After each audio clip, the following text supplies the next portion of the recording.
વસંતભાઈ ગોવિંદભાઈ બકુતરા. મારો છોકરો 14 વર્ષનો છે. મને કીધા વગરનો ઘરેથી ગાડી લઈને નીકળી ગયેલો છે અને એનો વિડીયો ઇન્સ્ટાગ્રામમાં વાયરલ થતા મોરબી પોલીસ એક્શનમાં આવી અને કાયદેસર કાર્યવાહી કરેલી છે. અને મોરબીના તમામ વાલીઓને મારી નમ્ર વિનંતી કે તમે તમારા બાળકોનું ધ્યાન રાખજો, નકર આ બાબતમાં લાયસન્સ વગર નીકળશે તો મોરબી पुलिस कायदेसर कार्यवाही करसे।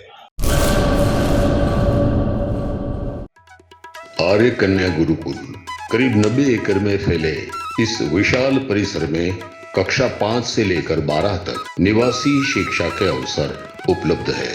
इसके अलावा स्थानीय कन्याओं के लिए केजी से लेकर 12वीं कक्षा तक गुजराती तथा अंग्रेजी माध्यम स्कूल भी कार्यरत है।